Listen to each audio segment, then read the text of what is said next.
Chapter 2. In the month of Nisan, in the 20th year of King Artaxerxes, when wine was before him, I took up the wine and gave it to the king. Now I had not been sad in his presence. And the king said to me, "Why is your face sad, seeing you are not sick?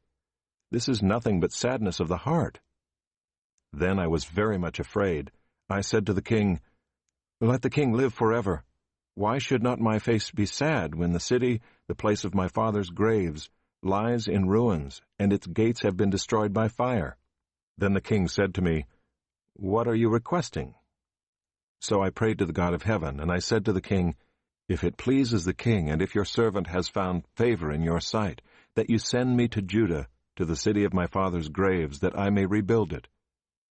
And the king said to me, the queen sitting beside him, "How long will you be gone, and when will you return?" So it pleased the king to send me when I had given him a time. And I said to the king, "If it pleases the king, let letters be given to me to the governors of the province beyond the river, that they may let me pass through until I come to Judah, and a letter to Asaph, the keeper of the king's forest, that he may give me timber to make beams for the gates of the fortress of the temple, and for the wall of the city, and for the house that I shall occupy." And the king granted me what I asked, for the good hand of my God was upon me. Then I came to the governors of the province beyond the river, and gave them the king's letters. Now the king had sent with me officers of the army and horsemen. But when Sanballat the Horonite and Tobiah the Ammonite servant heard this, it displeased them greatly that someone had come to seek the welfare of the people of Israel.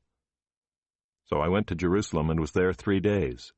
Then I arose in the night, I and a few men with me, and I told no one what my God had put into my heart to do for Jerusalem.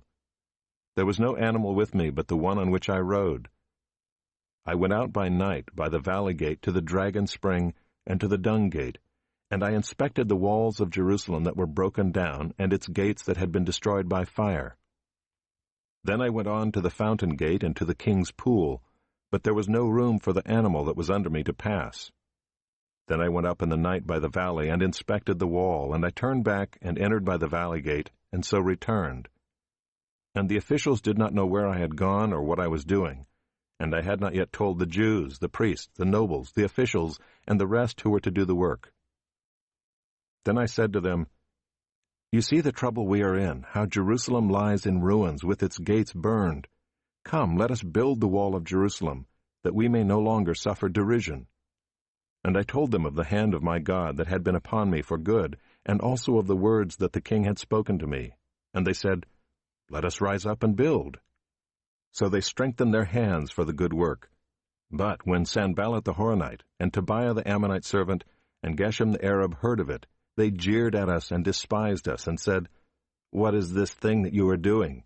Are you rebelling against the king?" Then I replied to them, "The God of heaven will make us prosper, and we his servants will arise and build, but you have no portion or right or claim in Jerusalem."